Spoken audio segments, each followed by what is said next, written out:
Welcome. I would like to call to order the Town of Haymarket Planning Commission meeting, Tuesday, June 9th, 2026. Roll call, please.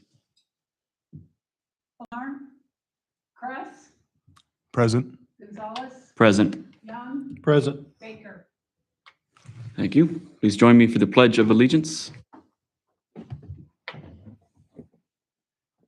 I pledge allegiance to the flag of the United States of America and to the republic for which it stands, one nation, under God, indivisible, with liberty and justice for all.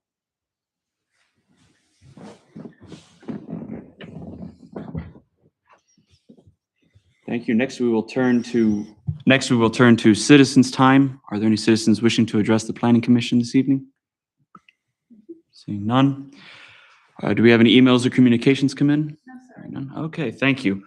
We will next turn to the minute approval. Do I have a motion to approve the minutes as presented?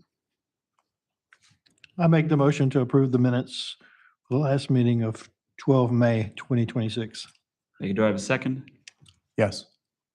All right, discussion? No. All those in favor? Aye. Aye. Aye. Any opposed? None? All right, passes. Thank you.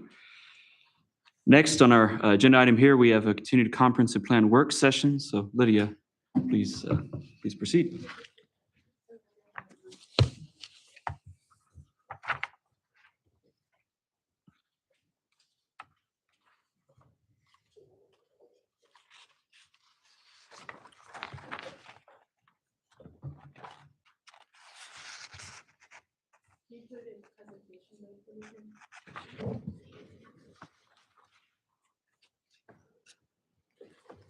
Perfect. Okay, you guys will have to bear with me a little bit tonight as I shuffle through all my papers for this presentation. So, okay, welcome back. We're discussing the comp plan again tonight. We're going to look at a number of different historical data points. We're going to look at population, transportation, the economy, and housing. Most of it was pulled from census data, but the town of Haymarket is too small to report a number of pieces of information. So it's historical data that the town has collected and retained for a number of years as well. And then I also looked at the Trans 2040 multimodal transportation plan. This was released in 2023, I believe. Yeah, or 2022 or 2023. And then HUD's comprehensive housing market analysis for Northern Virginia. We are the submarket within this plan, and this was released in 2023 as well. So all that kind of has played a role into everything that we're going to discuss tonight. So looking at population, we're going to be looking between 2000 and 2024. I've also done a forecast for 2040. I'll get into why 2040 specifically in a little bit. I want to note that the town has, once the town has an influx of about 3,500 residents, there are certain requirements that have to be fulfilled by the town rather than Prince William County. So that is that quantifying factor of like where it is town incorporated versus Prince William County and how much we can pass off to the county and stuff like that. But we are not at that point yet, just so you guys know. So in 2000, there was an estimated total population of 917 residents. The largest percentage of the population was between the ages of 25 to 34 and 35 to 44, with 20.8% at 25 to 34 and 22% at 35 to 44. So this kind of sets the precedent that it's a lot of young families starting out. Longstreet Commons was one of the largest townhome projects at this time. Actually, it would be the only townhome project at this time. So it's a lot of young families starting out and with a lot of young kids as well. You can see that under the age of 5 is 10.7% of the entire population. So that is a large number of both young families with kids.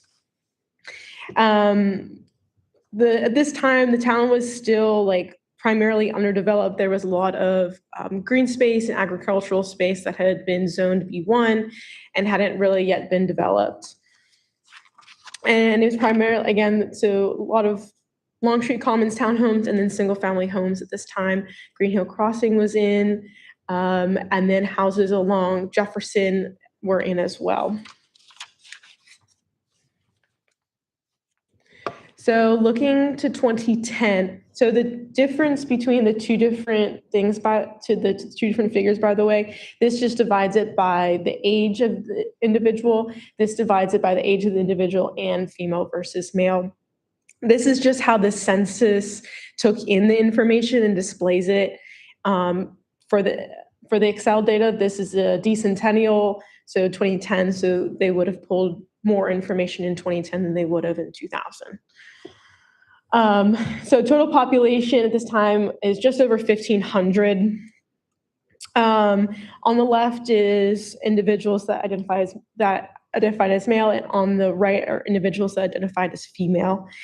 Again, you see that one of the largest populations is at 35 to 39 range. So you can see that the population that we had before is getting older in town, and that their kids are now 10 to 14 and 15 to 19. So you can see that people are growing with the town and they are staying in the town, which is really important to understand where our population is coming and going. They're aging with the town. You can also see that we have a larger population of 60 to 64-year-olds. This is important because there's a lot of individuals nowadays, retirees, that move into the town. They're looking for a little bit slower lifestyle, something that's with a lot more local surroundings where it's not so difficult to get to, like it is out in country or out west of us, where it's difficult to get to hospitals for doctor's appointments or get groceries, or even, get up and down your home if you previously owned a 2-story versus now owning a 1-story. So that's kind of that age that you see. So between 2000 and 2010, there was an influx of just over 600 new residents. I did an annualized rate, so that's a compounded percentage. So that's 5.17% per year compounded rate versus a percent change over year is just 65.8% change. So it's a huge influx of residents in 2010.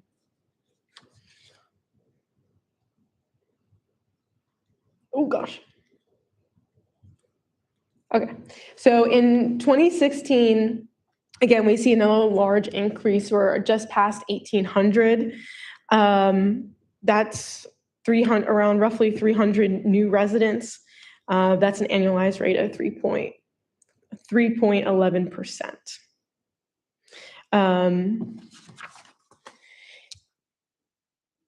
I specifically looked at 2016 instead of, again, we have 2000, 2010, and then logically you would go to 2020. Due to COVID-19, the 2020 census was quite unrepresentative of how many residents we had in town. And so I chose to highlight 2016 because you can really see that large jump. Around this time, you had the increase in townhomes with Alexandria's Keep. You had single-family homes in Sherwood Forest and along Blight Drive. So that's that large influx of residents that you're seeing in 2016. The annualized rate, again, is 3.11%, and then the percent change is just 20.1% change over time. So in 2024, the census data shows that there's just over 1,500. So that's a 300-person drop from the previous year. Despite that, in the time between 2020 and 2023, we had 3 new housing developments go up.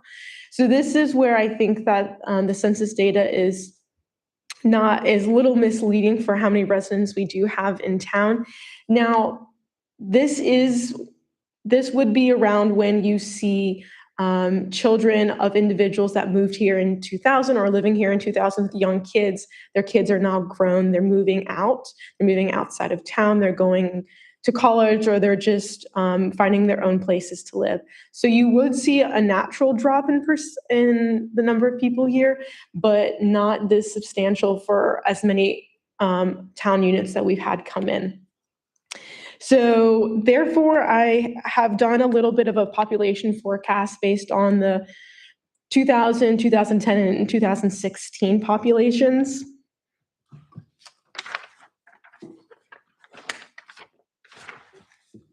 Oh my gosh, I'm not used to using that.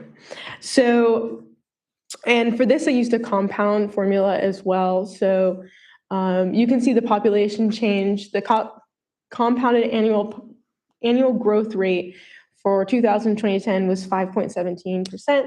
And from 2010 to 2016, it was 3.11%. Therefore, I looked at 2020 and 2025. The compounded annual rate for 2020 would put us at about 2,062 residents, and 2025 it would put it at 2,404 residents. So that's that on that higher end here and here. Versus looking at it from a linear trend projection. So that is just kind of the percent change from year to year, which would put it at 2,030 for 2020 and 2,285 for 2025. While I do think this is a little bit high for what I believe is currently in town, it's more accurate than what I believe is what the census data is reporting, which is just over 1,500.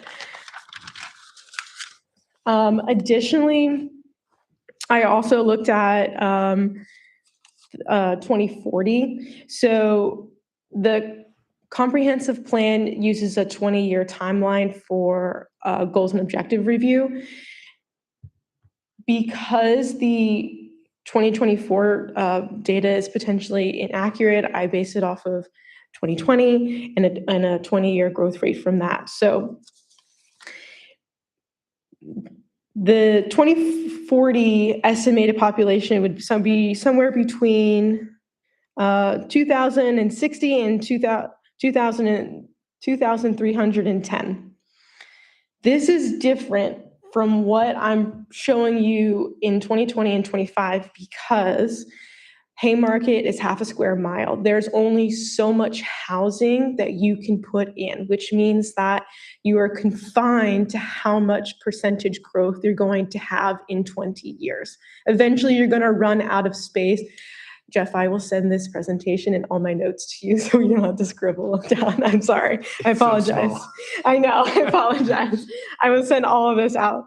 Thank you. And it'll be posted online. Okay. But basically, many small towns of Virginia are with limited land and no major new housing show an annual growth for population between 0.3% and 1.2%, because eventually we will run out of land to develop into housing. It'll be redevelopment focusing on commercial space. And so therefore, I've done a low growth analysis at 0.5% annually and a moderate growth analysis at 1% annually for 2040 and what that forecasted population would look like. So in 2040, at a low growth rate, it'd be 2,000, just over 2,000 individuals. For a moderate, it would be just over 2,300. So that's a little bit more representative of what potentially the population could look like in 2040 in the town of Haymarket. Does that make sense? Do we have any questions? Yeah. It does, but I have a question for you. Sure. As the county continues to build Mm-hmm. or want to build in the periphery around us, you've got space there for them to build homes. Correct. But based off what the plan is for the town, will the town therefore over time begin to build more commercial and remove some of the residential to support all the people surrounding the town? So I don't see any foresight where we're demolishing any residential space. The residential space, one, would have to be vacant. We don't really have a whole lot of housing right now that is like particularly vacant for commercial space. And then two, it would have to be rezoned, and I don't foresee the town doing that at this time. And I don't foresee us trying to annex any land or expand our boundaries. So therefore, there's not really a whole lot of wiggle room in how much land can be developed for residential. There are a couple projects like in the work right now. There's houses at the end of Light. There was a demo permit applied for in which townhouses would be built there. The demo permit has now expired. The project has not moved forward. And then obviously currently there's the rezoning going on at the 14600 Washington Street. That's for 58 townhomes. That's currently up to town council right now. So there is potentially more residential space to develop, but in 20 years, the space is going to be quite limited at that point. Yeah. I had a question too on the data. I Yeah. seem to recall, at least anecdotally, that in the past, I don't know if there was issues in the 2010 census data or even the obviously 2020 census data, but that it was sort of kind of misrepresenting the population in the town. Mhm. Did you uncover anything of that information? Because I kept hearing these pieces, obviously going from the snapshot of the 10-year census to the, I'm presuming 16 and 24 were ACS, American Community Survey data, which is Mhm. more of an estimate, Yes. a projection estimation type of thing. So did you find anything about the discrepancy there? I didn't. I will say that the jump from 2000 to 2010 did surprise me. The number of residents for that jump, that's over 600 new residents in the town. Unless there was, a lot more kids in town, our families moving in with kids already. I do think that was a large jump, but it is foreseeable, and I wouldn't be able to line it up now with the current population where that discrepancy would fall. I've actually noticed what Jerome is talking about before. I think the 2020 was off by 200 or 300. Is that what you're referencing? I think so. Like it was under? I think it was Yes. under. Yeah. So when I looked at the 2016 data, it was at like 1,800, and then 2020 dropped to like 1,520, and then in 2024 there was 1,580. So that's only 60 new residents, but between 2020 and 2024 we had 3 new residential unit developments go in, which brought in more than 60 residents. Right, and I think that speaks to maybe it was 2010 was overcounted slightly. Yeah. That was my understanding historically speaking, anecdotally. Mhm. So but again, it seems like we've kind of passed that mark at this point. Yeah, so and Because that's this why I decade. didn't account for the 2020 data, and I'm not really accounting the 2024 data either. I just don't, it doesn't seem to be representative of the town. Where that exactly went wrong, I'm not sure. 2020 was a hard year for a lot of people. I'm sure getting, census people out to go knock on doors was not easy at that time. So I can understand, or getting even people to answer their doors at that time was probably very difficult. So, Right, and Melanie, and I do appreciate, of course, your population estimates. I mean, certainly, as you've stated, if you have a linear growth, it's just kind of a straight line. It Mhm. may not count for some of the nuances. Obviously, if you increase the exponential piece of it, that is to say, compounded rates, and get a perhaps slightly more accurate, estimation projection in yeah, the future as well. So that is appreciated. Yeah. That you looked at that front, and certainly as Commissioner Young points out, with the limitations of space and the like that could play into it. Though I will point out, I mean, potentially future elected officials could decide to take the town in different directions. It's always a possibility, absolutely. of course. So we'll just see. But again, with what we've seen thus far, sometimes give a good piece there. So Yeah. thank you. So this is just kind of a list of the developments that have taken place since 2028. Crossroads, there's about 10 acres worth of townhomes there. That was finalized in 2022. Robinson Paradise is single-family homes. That was that project was originally approved in 2008, and they had to come back and rework some stuff. So it wasn't actually built, and they are still technically not off of bond, but it was built in 2023. So that project was a long time coming. Sherwood Forest, that was 2012. Alexandria's Keep was 2012. Light Drive townhome, single-family homes was 2016, and Robinson Village was 2022. And again, we still have potentially 2 more developments coming around. The information about that small towns with limited land and no major new housing show an annual growth between 0.3% and 1.2%. The University of Virginia put together the University of Virginia Weldon Cooper Center for Public Service put together a demographics research group where in July 1st, 2025, they did population estimates for Virginia and its counties and cities. And that shows that a number of localities that have less than 5,000 residents for the county and for the cities typically show a trend of being within the 0.3 to 1.2 range. So that kind of supports that theory that we're going to see a slowdown of growth due to our constraints. Occoquan is a really great example of this. They have no more growth. Really, they're working on infill and redevelopment in Occoquan. From 2010 to 2019, the growth was at 2.5%. So that was slowing down from 2000 to 2010, which was around 4-point-something%. So I just wanted to show that one. And then moving on to transportation. As we all know, the town serves as a crossroads, and the presence of the Crossroads Village kind of solidifies this. We kind of really see where 1566 and Route 55 kind of all converge for people to make quick stops at the drive-throughs that are there, as well as the sheets on the opposite side. So that kind of really highlights that crossroads idea. And the town has heard from a number of residents that traffic is the #1 issue in town. We see it, we understand it. I'm going to explain a little bit about that. So this is the H2 I-66 segment. This was identified by VDOT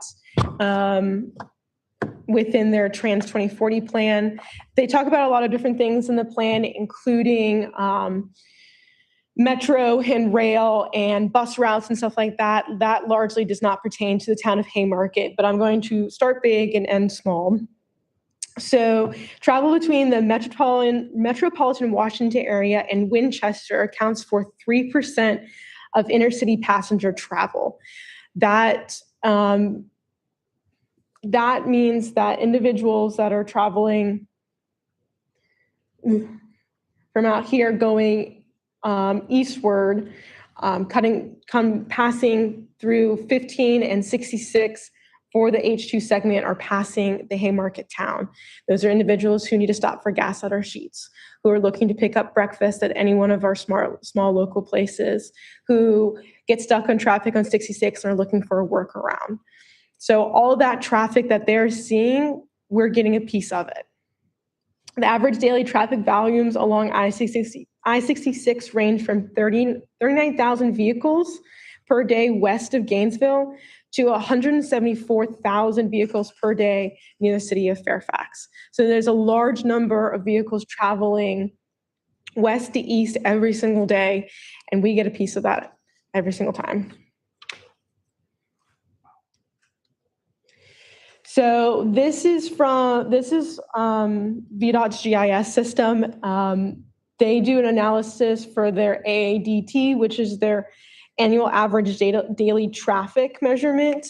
They rate the roads based off of, or they show the ADT volume for each road that VDOT manages. So certain roads that VDOT does not manage here in town are not shown on the board here, and they will not be part of the GIS dashboard, but are the main thoroughfare, which is Washington Street, also known as Route 55. This is where our boundary starts, and that is where our boundary ends, east to west. The annual average daily traffic measures the total two-way volume of vehicles per day on a roadway. So as you can see, the ADT for I-66 is anywhere between 50,000 to 300,000. So it's a large amount of traffic. Washington Street is anywhere between 5,000 to 20,000. But the segments that are within town or approaching the core of the town of Haymarket average between 10,000 to 18,000 vehicles per day that are driving through the town of Haymarket. That includes residents who are leaving to go to work, residents who are leaving to drop their kids off, and non-residents who are traveling from point A to B and just simply passing through town.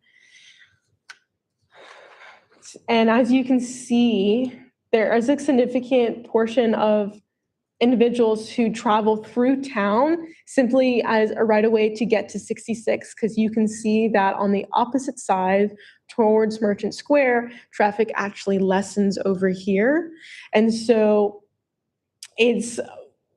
you can see that people who are traveling through here, maybe they're coming from the other end towards Virginia Gateway, coming through, trying to get onto 66, or individuals who live in town who are traveling down the main thoroughfare to get to 66 over here as well.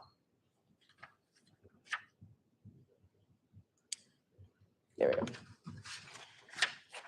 So this just breaks it down by the segments, the local segments. So these are both Washington Street. It just splits it.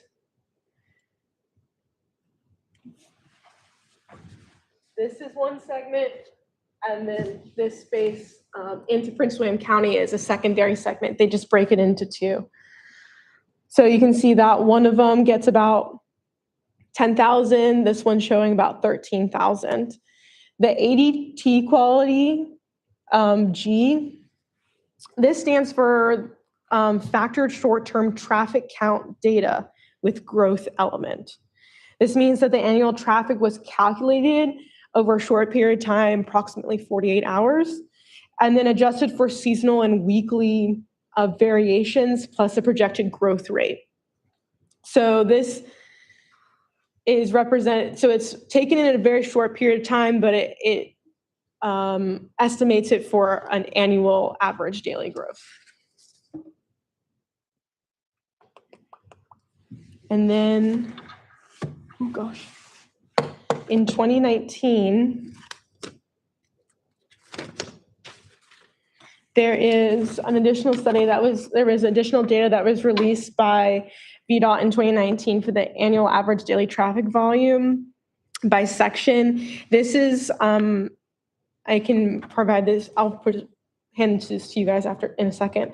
But this is actually a breakdown for the town of Haymarket and the streetways in the town of Haymarket. It goes all the way from Washington Streets to US 15 to Cypress Park Lane, Green Hill Crossing, and so on. And it'll show the ADT quality and the number of vehicles that are passing through.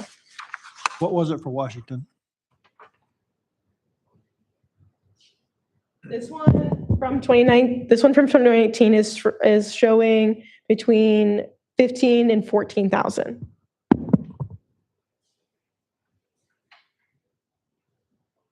This will all be available online as well? Yeah.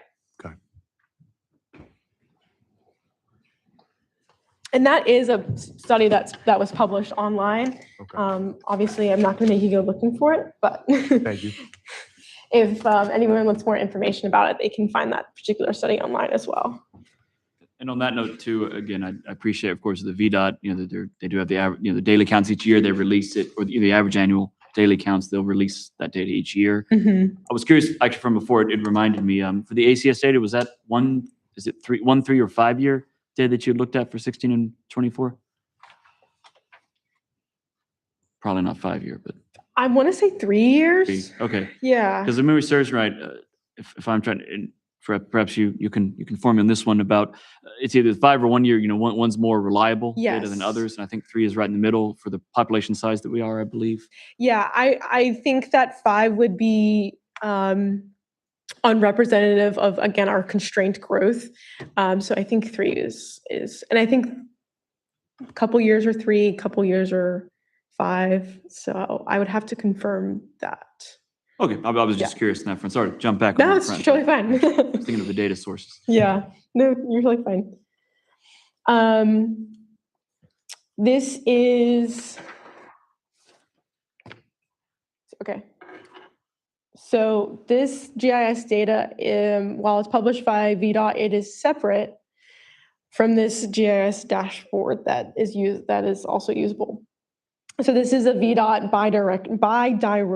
bidirectional traffic volume from 2023. I encourage you guys to explore this. It kind of breaks it down again by the traffic volume on each roadway, and it's a little bit more user friendly, and you can get all the way down to the neighborhood roads that VDOT manages as well. And I think this is incredibly important, especially for Green Hill Crossing, which sees a lot of traffic regularly. And then Jefferson Street as well, which gets a lot of traffic. As we know, the main thoroughfare here, Washington and Jefferson, gets backed up, and it can be really difficult to make that left-hand turns and so on. Oh gosh. So we get a large amount of commuter traffic. Again, daily traffic volumes along I-66 range from 39,000 vehicles per day west of Gainesville to 174,000 vehicles per day near the city of Fairfax. So this is kind of like a large reason for a lot of the congestion.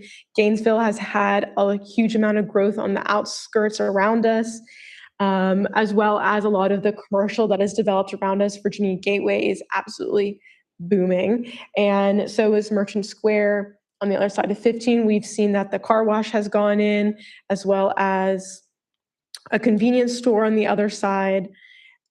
And there's the Walmart, there's a Home Depot, the Kohl's, and a bunch of brick and mortar restaurants as well. So all of that contributes to the congestion that we see today, and that has developed over a number of years.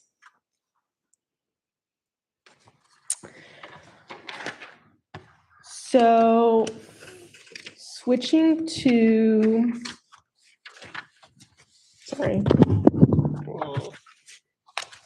Okay, switching to economy and housing. There's been a massive increase in revenue since 2017 for the town. Our budget in 2017, the town budget in 2017 was 2.2 million. Our budget in 2025 was 4.9 million. So there has been a huge amount of revenue, and that does not include the CIP that we review and approve every year. In 2021, we did receive ARPA funding, which is the American Rescue Plan Act. This was signed in by President Biden, and the town automatically received roughly 1.7 million discretionary funds for the town. That's determined by population. I think there was something like $390 billion worth of ARPA funding that was released in 2021 to local government. The town has designated that funding to infrastructure in the town, and we are looking to spend it in this next fiscal year.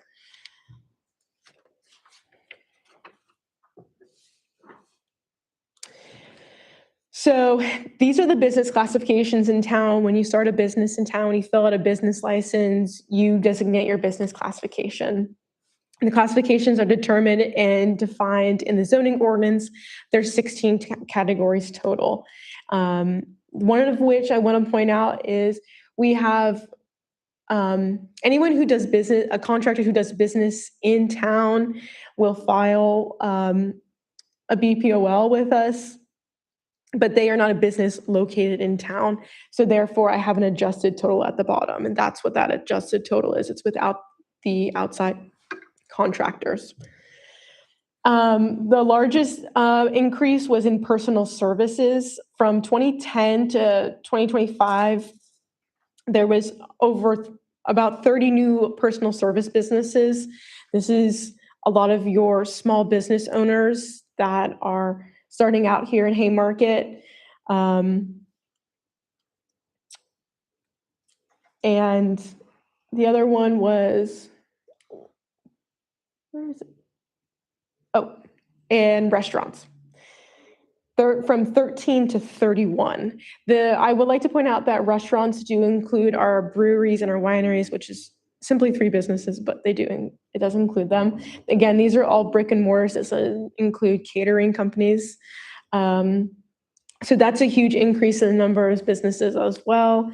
We did have Crossroads Village that went in, which accounted for that huge increase, as well as the number of businesses at just on the other side of us here, on the other side of Washington, where Hidden Jewels is, and so on. We are potentially going to see a fall in the number of outside contractors in the next year or two. These outside contractors were largely for all of the developments that were going on in the area, both commercial and residential. The town is able to tax a lot of those outside contractors because they are selling in town.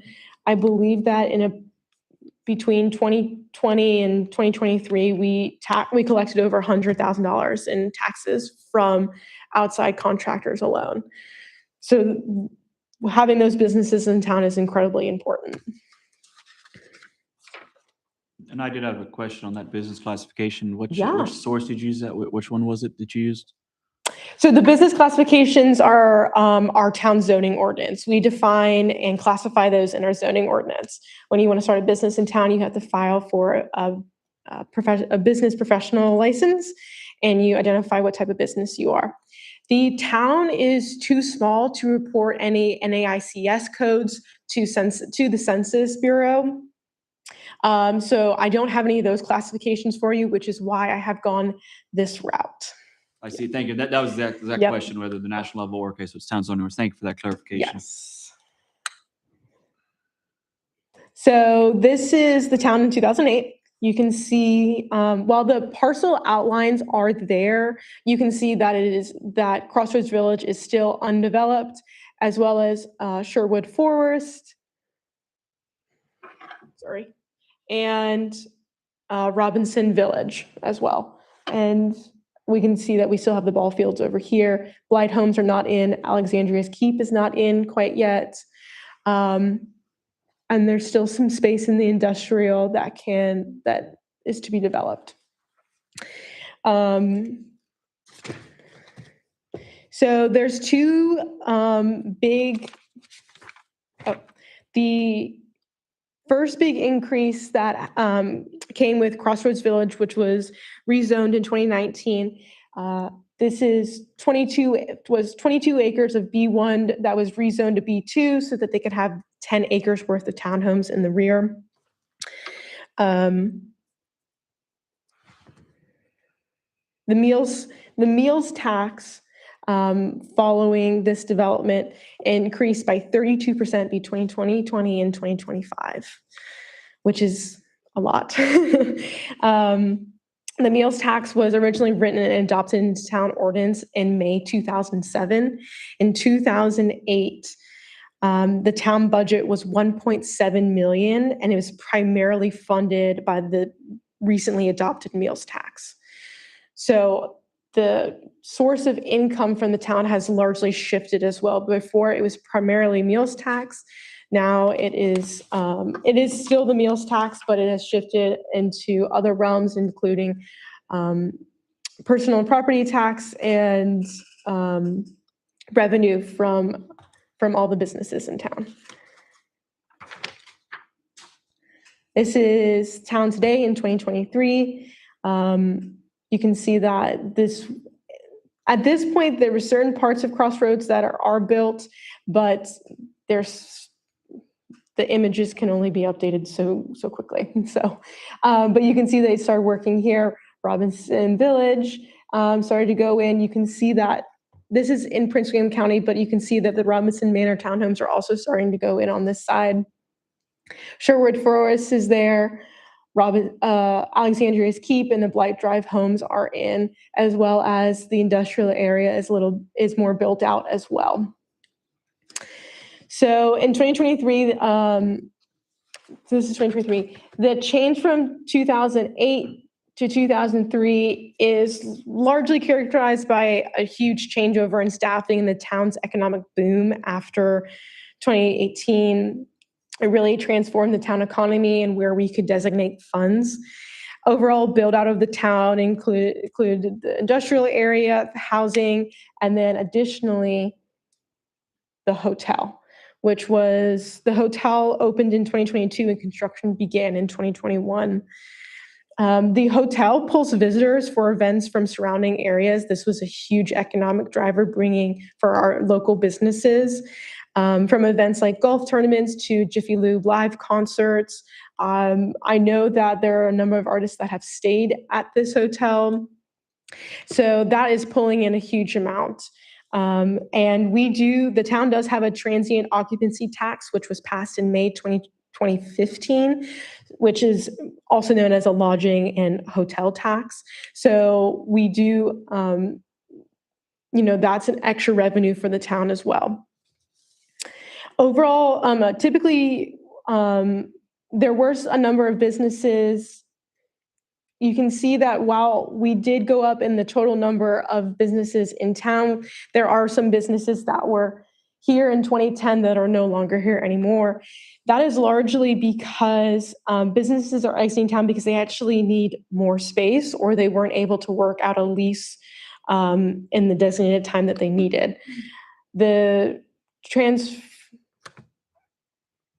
Transform Power Yoga, as I apologize if I butchered that, which used to be located in the Winterham building. It's a really good example of this. They needed more space. They had purchased a property here in town, tried to submit a site plan. Ultimately, they opened a much larger studio in Gainesville because they needed more space because of the traction they had developed here in the town of Haymarket.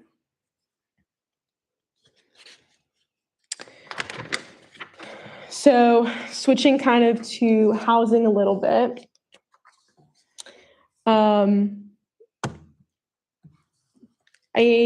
This is a 3-year housing demand forecast that was published by HUD. Oh gosh, the buttons are small, sorry. This is 3-year housing demand forecast. We are in the Northern Virginia HMA. The central submarket is primarily Fairfax and Arlington. We are in the suburban submarket, which includes Prince William County. So this is for sale units and this is for rental units. In 2023,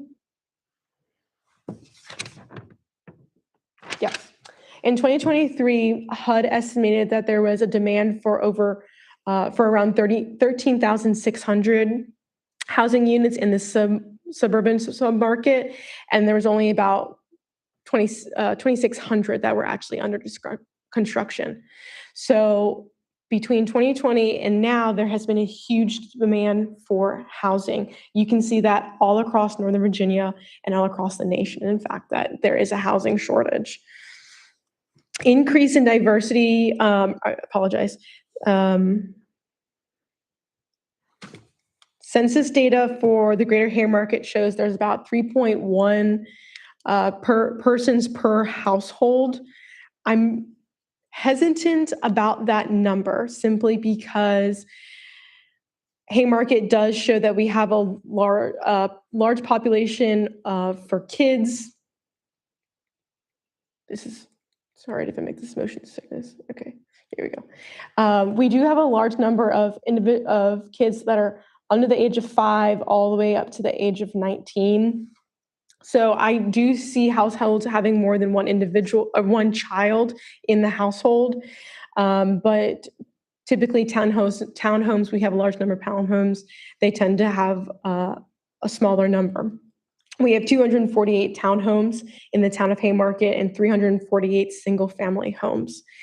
We have 2 multifamily buildings, one of them, which is Winterham, which has apartments above the retail space. The other one is the building across from the old bank building at 15900 Washington Street. That is also a apartment style building.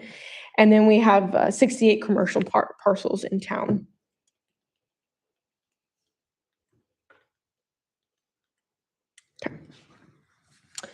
So from 2020 to 2025, there was an average 18% increase in housing assessment value. But in 2022 and 2023 alone, there was a 20.7% increase in assessment value in the town for the town of Haymarket homes. This is huge. That is roughly $60,000 increase in town property assessments in 1 year, from 22 to 23. This is largely an increase in diversity, pulled individuals out of very dense Fairfax, growing dense Loudoun County, into Prince William County, driving housing prices and driving average family income as well. The average family income in 2018 was $133,000. And 2024 was $174,000. This is comparable to 2008 when the average family home income was $100,000 for a household, for a median household income. There's a large influx of families that keep growing from 2018 to 2022. And the demand for housing allowed the town to stay relevant and afloat during COVID-19. It pulled people out to the markets. It had people spending money at local shops. So the town was able to stay, we were quite lively during COVID-19 as opposed to a lot of other small local areas which struggled to create revenue. So that kind of aligns with what HUD is showing, that there was a huge demand for increase to the point that individuals were willing to pay anything for housing. That 20.7% assessment value increase is coming from this huge demand for housing. I just had one question. Mhm. So that number of 3.1 people per household, Mhm. is that like local? Is that national? I didn't catch that part. So the 3.1% was estimated by census data, but I could only find it for like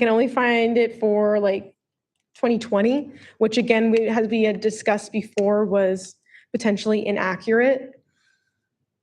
So I don't, Was that for like us? Like yes, for the Haymarket, town of Prince Wi- Haymarket. Was Yeah, 3.1. 3.1, Okay. So which do we is have any ways to get a better figure of that ourselves? where that. Because I agree with you. I don't think that's accurate. Yeah, and I will say that is above the average for this suburban submarket. The suburban submarket is estimating that it's like 2.8 persons per household. I don't. Yeah. That doesn't math. Yeah, I agree with Yeah. you. So I think for the town of Haymarket specifically, since there are so many families living here in town, and you know it, I know it, I think a lot of people, residents in here, see that every day. The town would have to conduct a survey of their own. They have to conduct outreach of their own for that. We would probably have to have grant funding for that kind of survey as well. We wouldn't just go out for that kind of number. We would have to go out for more than just that. And we'd probably have to get a grant funding for that as well. Okay. Yeah. Do you think that's something that we would do like as part of the comprehensive plan, or probably not? I think that we could do it on a much smaller scale, which is just doing estimates based off of the all the surveys and resident connections that we'll be doing as the comprehensive plan moves on. We'll be sending out surveys for people to fill out by mail potentially, and connecting with people at the farmers market, seeing who lives in town, asking questions, getting their feedback, and so on. So, and adding a question on there of how many individuals are in your household, that alone could give it to us on a much smaller scale, and we could provide an estimate based off of that. Even just taking an average of the people that actually fill it out Yes. would probably be more helpful than 2.8 or 3.1. Yeah. Because to think only 2 people are living in a townhome, maybe, but a single family home, I don't think a couple would buy a whole single family home just for 2 people. So Correct. yeah, that correct. number just seems off. Yeah. Okay, cool. You suggesting it seems lower? Is that lower than what it actually is? Yeah, I would. Yeah. That's, Would everyone else agree? Man, Well, I moved here in 2022 and I noticed in the historical area here with Jefferson and Fayette that most of the owners had been here a while and were older and their kids had grown and moved out. okay. So when we had one child still at home, there were no other kids in the neighborhoods at all where we're at. So that maybe that from- might have been a balance, but you have way more townhomes than you do. Right. Yeah. So maybe from an empty nester standpoint, then that would track. But to buy a single family home and then just have 2 people living in it, yeah, I understand what you're saying. That makes sense. Thank you. Which has begun to trend a little bit more in the last year or so now. Sure. That was all I had. Do we have any other questions? I hope that was enlightening on a certain standpoint. I did have to go fishing for some information, and kind of like I've mentioned multiple times, potentially some data is not representative of the town. I think that a lot of organizations are still reeling from COVID and the hardship of outreach at that point. So, yep. I did. You want to go first? no, please. Okay. So I did have one question. It's kind of a 2-part question. It's more from last time than from this time. I was kind of like going over the information after the fact. Yeah, that's fine. Does the town of Haymarket have like a definition, like a running definition of what affordable housing is? And if so, like, do we have any developments or neighborhoods that would be considered affordable housing for us? So I am not sure the number of units in town that are designated as affordable housing. I'm not sure if any of the recent developments had quantified required affordable housing units. I know that in our zoning ordinance, we do define affordable housing, but I don't know where in town it would be applicable. I would have to do some research on that one. I didn't know if there was like a certain price point that equals or equates to affordable housing, or how we view that. So there's different programs that come with affordable housing, and how an individual who's applying for affordable housing can get that. So it's kind of a multifaceted answer. And I think that each development is a little bit different, how HUD defines it and what HUD requires for those developments. So I'd have to do some research on that. HUD is the organization that would kind of determine that a little bit more and would require it. Okay, Yeah. sounds good. Just wondering if there was more of a definition, but thank you. Yeah. I suppose, I mean, with that question there, I'm trying to remember if such a feature was included in the previous comprehensive plan. I don't recall seeing it. Affordable housing. Yes. no. None. Okay, that's what I imagined. And I think to jump to with Commissioner Kress's question as well from last time as well, I know question I had too was actually like potentially in terms of engagement, in terms of, I don't know if there was potential for design charrettes or things like that of what parts of the town, could look like, that kind of thing.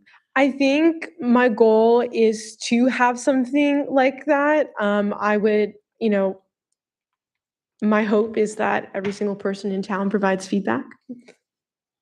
We'll see if we can make that happen. Probably unlikely, but yeah, my goal is that, we're getting small groups together. We're offering work sessions where individuals are getting to do those design charrettes. I think that would be great. But then also offering alternatives where you're simply filling out a survey that a busy parent can fill out in the 5 or 10 minutes of spare time that they have between running from one practice to another, or grocery shopping, or just trying to do everything that they can. So making sure that multifaceted, having multiple options for engagement in town, that is my goal. We do not have a defined plan right now. Is there an option to do something through the app for that? Yes, I have, well, kind of. Not for the design charrettes, but yes, for like the survey. Yes. So I have spoken with Julia, our events coordinator, about utilizing the app and the website to spread the word about that and offer a point of feedback, a point where residents can offer feedback to the town. Awesome. Mhm. Do we know how many users there are of the app? Like how many, in proportion to the ratio of homeowners? I'm not sure if the app quantifies that for us. I will say that some weeks we'll get, two messages off the app to us, and other weeks we can get, 10 or 12. So it really depends. And I've seen people, email about an issue, and then they send an email like once a day for like 3 or 4 days until it's taken care of or something like that. So it's really hard to quantify how many people are actually using the app. I don't know if we have a way to do that. I'd have to ask Julia. Okay. Yeah. Thank you. Mhm. Is there currently any plans for what's happening where the old firehouse was? Next to the bank? That they demolished almost 2 years ago? Nothing in the works right now. I believe there was previously something in the works, but nothing right now. Yeah. Any other questions? Well, again, thank you very much again for this update, and especially highlighting some of the trends and the data points. And of course, we're very interested to see, we're a little bit removed from 2020 now in terms of that data. So we're well into this decade. Yeah. Almost more than halfway through this decade, almost the end of it. So it is good to see kind of what the planning field planners are thinking towards that information with that update. So I think we're seeing it on a local viewpoint here. So those are the other piece of information. This will be very helpful as we proceed forward in this overall process. So thank you very much again for your time putting this Yeah. together and presenting here. Absolutely. Thank you so much, Lydia.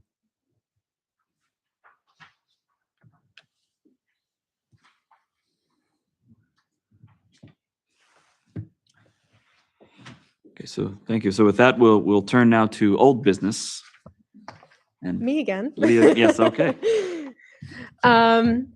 So for old business, the biggest thing I have is the JMT surveyors, which is the crew of surveyors that are working with us on us and Prince William County on the EPA survey for the stormwater flooding issues that have been going around in town. They will be back out to conduct some additional surveys. That is happening next week. Monday, Tuesday, and Wednesday, they will be back out. They're not going to be entering any properties this time. They are doing some additional surveys along Washington Street and in the right of way on Jefferson Street. The other tad bit, the rezoning that went to town council, the public hearing was held on the 1st, as well as the public hearing for an e-bike ordinance and a VDOT abandonment for the roadway that is on the eastern side of the school building on 14600 Washington Street. That roadway needs to be abandoned. It's largely cleanup for VDOT. The road was previously used when the school was still active. It was utilized for school buses to pull in and drop kids off. It was supposed to be maintained by VDOT. It has not been maintained for a number of years. It is simply paperwork to do the abandonment. Is there anything else? I don't know. I don't think there's anything else for old business. Thank you. And Yep. Seeing no questions, we'll turn now to new business. New business. So Transform Power Yoga, what once was Transform Power Yoga, there is a new business that will be going in. It is a gourmet grocery and deli. I'm not sure when they will be opening. They just submitted interior plans for me to review. So that's kind of exciting. And then additionally, Arts Van Gogh put out a little art library that's just across the road here next to the old museum. It's got little pieces of art that the kids have made and some local art, some adult local artists in town as well. So you can check that out. Wonderful. Well, thank you for that update. And hearing nothing from the commissioners, we will turn to the ARB updates, which There are none. Yes, so we did not have a meeting last month. I will say that this upcoming meeting on the 17th at 7 p.m., we will be discussing the demo permit that is required for the rezoning at 14600 to move forward. okay, thank you for that. And Mhm. hearing no questions, we'll now turn to town council updates. Okay. Ms. Henry, yes. As Lydia mentioned, June 1st, the council had their regular meeting. They had 3 public hearings that evening, as she mentioned. The e-bike ordinance, they did do some modifications to the ordinance. So they are now going to have a second public hearing on June the 23rd at 7 p.m. since there was modifications done to the ordinance before the first ordinance went through. There was at the public hearing on June 1st, there was an understanding that the town was banning the use of e-bikes, but that is not the case. The e-bike ordinance is to put some safety regulations in for the use of e-bikes and e-scooters. Also, at their June 1st meeting, which ran into June, they continued the meeting into June 2nd. They adopted the FY27 budget and tax rate and appropriated the funds to start July 1. The real estate tax rate is going to stay flat at a 0.098 cents per 100. However, the county assessments have gone up, so you may see a little increase in your real estate tax bill this fall. They also adopted a operating hours for the town park, closing hours, and defined when closing would be. This is just a proactive thing that they did to for when the construction starts for the pavilion at the town park, to make everybody safe there. They also approved the procurement policy for staff, and they also adopted their training and travel policy for elected and appointed officials, along with the code of ethics. Upcoming events for the town, June 18th from 10 to 2 is going to be our annual government open house for kids from kindergarten to 5th grade. Lot of fun things going to happen that day. So if you have kids from kindergarten to 5th grade, bring them on. They'll be tie-dyeing t-shirts and doing art and touch truck and all sorts of things. Also on the 14th of August, we will be the host for the Fox 5 Zip Trip. Fox 5 is a local television station that goes to local towns and does their broadcast. So Haymarket they'll be broadcasting from Haymarket on August 14th. The summer concert is on Saturday, the 15th, starting at 4. And the big event of the year is Haymarket Day, which is the 3rd Saturday in October, the 17th. The applications for vendors has opened up. So Julia has received a lot of applications already so far. And lastly is farmers market every Sunday from 9 to 1. It is a great, we're having a great turnout, and if you haven't been, come on out and see what we're all about. That's it. Thank you. And any questions on commissioners on that front? Well, thank you. Yes, I mean, the farmer's market, we have seen those numbers, or it appears rather, and it appears very, very successful thus far. And thank you for getting these updates. And it's good to know we're only, was it about 4 months away from Haymarket Day again. So that'll be a lot of fun. So thank you. And unless commissioners have any other questions or anything to discuss, if there's a motion for an adjournment. I make the motion to adjourn the meeting. A second? Aye. Discussions? I guess that's a second, right? Yes. Okay, yes. Okay. So all those in favor, say aye. Aye. Any opposed? None? All right. Thank you very much. Have a good evening.